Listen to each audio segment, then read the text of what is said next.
165 చదరపు గజాలు కేవలం 15 లక్షల నుండే స్వర్గసీమ మీ నివాసాలకు చిరునామా. బేసిక్‌గా మీరు అలాంటి వాతావరణంలో నుంచి రావడం వల్ల మీకు ఒక అమ్మాయికి సపోర్ట్ చేయాలి. అంటే ఇలా చాలామంది అమ్మాయిల జీవితాలు ఇలా ఉన్నాయి. హ్మ్. చాలామంది అమ్మాయిలు బయటికి ఇప్పుడు ఎంతో అంటే పితృస్వామ్య వ్యవస్థ అనేది ఏం చేస్తుందంటే బేసిక్‌గా పురుషాధిక్యంలో డిజైన్ చేయబడ్డ సొసైటీ ఇది.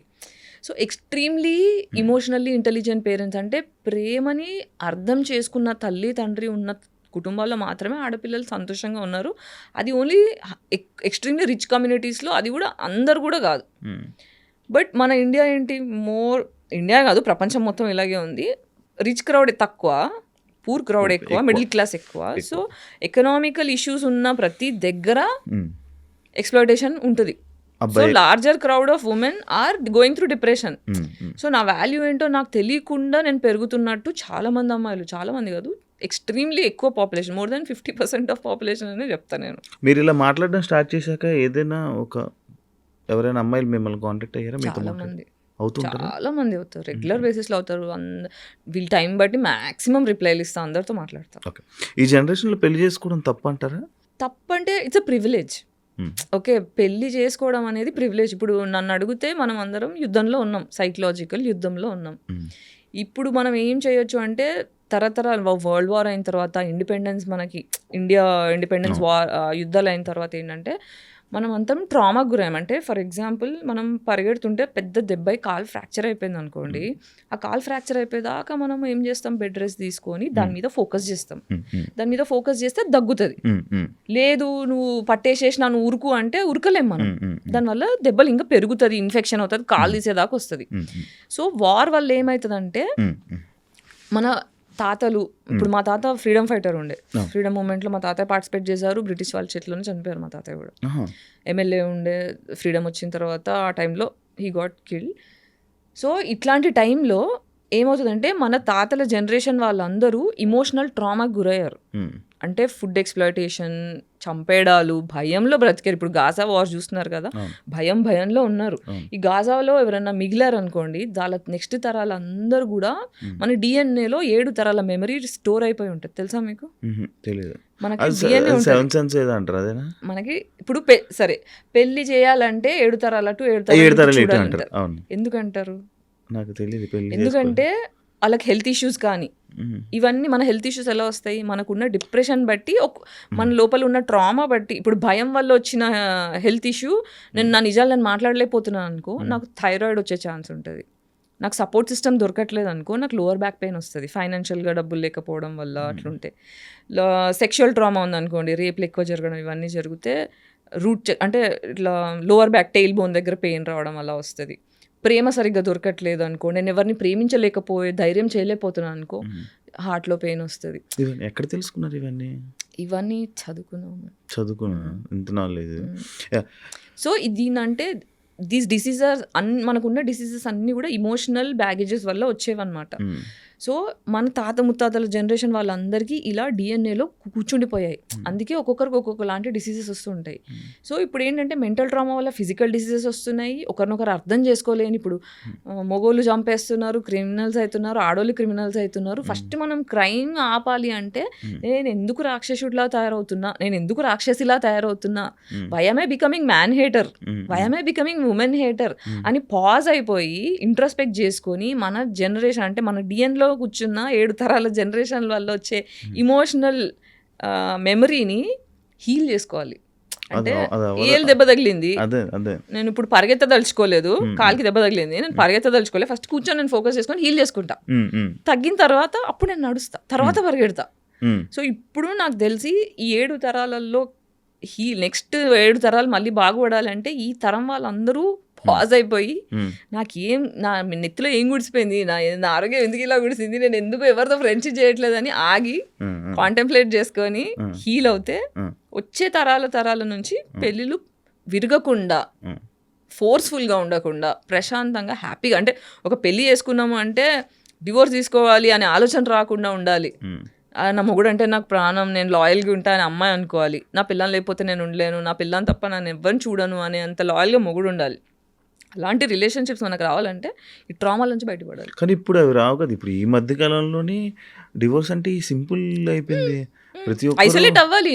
నా గురించి నేను ఫోకస్ చేసుకొని నేను హీల్ అవ్వాలి అంటే రిలేషన్షిప్లో ఉండకూడదు. రిలేషన్షిప్లో ఏమవుతుందంటే రిలేషన్షిప్ వల్ల వచ్చే మేజర్ సైడ్ ఎఫెక్ట్ ఏంటంటే నాకన్నా నా పార్ట్నర్ మీద ఎక్కువ ఫోకస్ చేస్తా. వాళ్ళ బాగోగుల గురించి చూడడమే రిలేషన్షిప్ ఇవ్వడం. ఒకరికి మనం ఇవ్వాలి అంటే మన దగ్గర ఉండాలి. మనమే డిప్రెషన్లో ఉన్నామంటే డిప్రెషన్ నా దగ్గర ఏముంటే అదే ఇస్తాను నేను. ఇప్పుడు దగ్గర నన్ను ఫోన్ అడిగారు అనుకోండి, యాపిల్ ఫోన్ ఉంది, ఈ ఫోన్ ఇస్తా. నా దగ్గర నోకియా 1100 ఫోన్ ఉంటే అదే ఇస్తా. ప్రేమ కూడా అంతే. నేను ప్రేమ అనేది పరిచయం కాలేదనుకో నేను అబ్యూస్ ఇస్తా. కాబట్టి మనం అబ్యూస్ అనేది మనకు జరిగింది, మన పేరెంట్స్ని మనం ఫర్గివ్ చేయాలి, యాన్సిస్టర్స్ని ఫర్గివ్ చేయాలి. ఎందుకంటే వాళ్ళు ట్రామాకి గురయ్యారు కాబట్టి ఆ భయం కొద్దీ వాళ్ళు కోపాన్ని మన మీద రుద్దారు. అందులోంచి నేను బయటికి వచ్చి ఫర్దర్గా నా పిల్లానికి కానీ మొగుడికి కానీ పిల్లలకు కానీ పాస్ చేయను అని హీల్ అవ్వాలి. So it's a pause that is happening which is good. పెళ్ళిళ్ళు అనేది ఇంకా ప్రివిలేజ్. మీరు ముందు సాక్షిలో పనిచేసేవాళ్ళు, తర్వాత స్టార్ మా మ్యూజిక్ హోస్ట్. స్టార్ మా గురించి కూడా తెలుసా? చాలా మందికి తెలియదు. చాలా మందికి తెలియదు. అదే మా మ్యూజిక్లో చేశారు. ఫస్ట్ సాక్షి తర్వాత నుంచి మా మ్యూజిక్ వచ్చారు. మా మ్యూజిక్ నుంచే అలాగా యాక్టర్ అయిపోయారు సడన్గా. అంటే ఈ జర్నీలో ఒక దాంట్లో ఒకరి కోసం అంటే ఒక మంచి మాటలు సాక్షిలో మీరు దేని గురించి చెప్పేవాళ్ళు? ఉమెన్ గురించి మాట్లాడు. సాక్షిలో బేసిక్గా నేను చాలా ఇన్నోసెంట్ ఉండే, just excitement, I want to get here ఎగ్జైట్మెంట్లో ఫస్ట్ నన్ను చాలా సన్నగా ఉన్నా అని చెప్పి జస్ట్ స్పేర్ యాంకర్ కింద పెట్టుకున్నారు.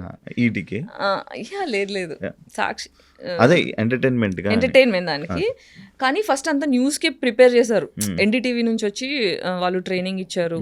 నాకేమో న్యూస్లో ఫిట్ అవ్వను, నేను చేయనంటే నువ్వు చెయ్యి అని ఫోర్స్ చేసి చేయించారు. కానీ నాకు నచ్చట్లేదు. మెల్లగా ఎంటర్టైన్మెంట్ స్టార్ట్ అయిన తర్వాత నేను ఇక్కడ స్టార్ట్ అయిన దగ్గర నుంచి ఎవ్రీబడి స్టార్ట్ అయ్యింది. టీఆర్పీలు పెరగడం స్టార్ట్ అయినాయి. ఫస్ట్ యాడ్ నా షోకే వచ్చింది, హైయెస్ట్ టీఆర్పీ నాదానికి వచ్చింది. కాబట్టి చలో నువ్వు ఇంకా దున్నేసేయ్ అని చెప్పి 4 షోస్ చేయడం స్టార్ట్ చేశాను. అట్లా మా మ్యూజిక్ వచ్చారు. మా మ్యూజిక్లో జర్నీ స్టార్ట్ చేశారు. ఫ్యామిలీ ఆడియన్స్ని దగ్గర అవ్వడానికి సినిమాలు ట్రై చేశారు.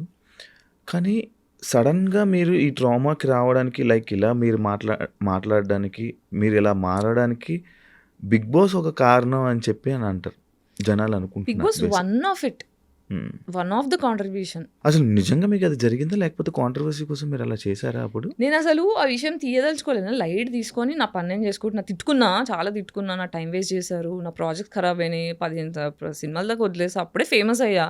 ఎన్ని ప్రాజెక్ట్స్ వస్తాయి, లేదు నేను వేరే చేసా, మళ్ళీ చెప్పకూడదు, బిగ్ బాస్ అని ఎవరు చెప్పకూడదు. చెప్పకుండా అన్ని క్యాన్సిల్ చేసుకుంటూ కూర్చున్నా. 3 నెలలు వెయిట్ చేయించి ఇంకో 10 రోజులు ఉందనగా మీరు ఉండొచ్చు ఉండకపోవచ్చు అంటే నాకు మీటింగ్ కావాలని వెళ్ళి మా టీవీలో కూర్చుంటే వాళ్ళు పట్టించుకోలేదు.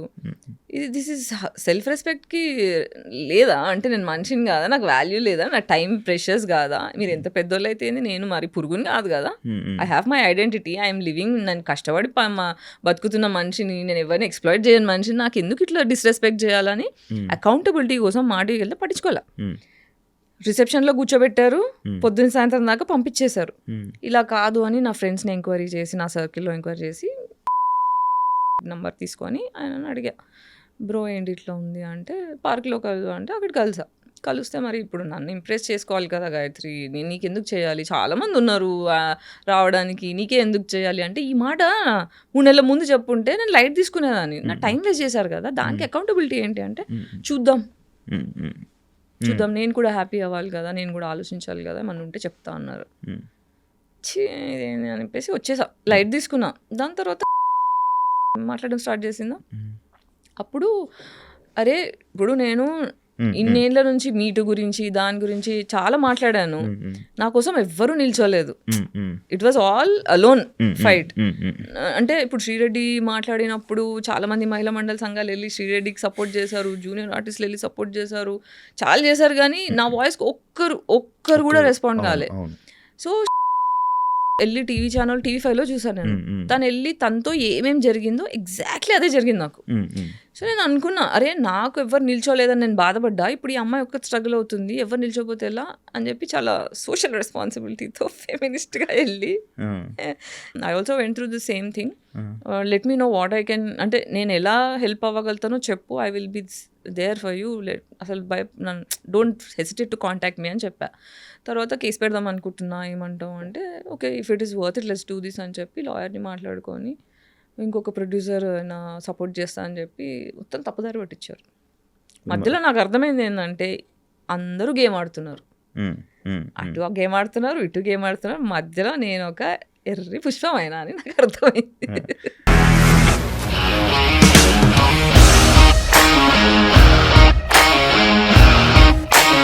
ఇండస్ట్రీలో కమిట్మెంట్ ఇష్యూస్ వస్తే నీకు కూడా వచ్చినట్టు? మార్నింగ్ తీసుకెళ్ళాడంటే కొట్టి పడేస్తాడు.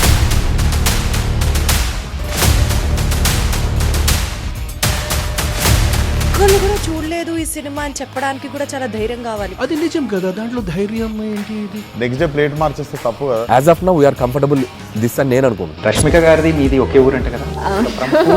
నీకు కోపం వచ్చిందంటే బాగా తిట్టేత్తరా? తిట్టేద్దామండి.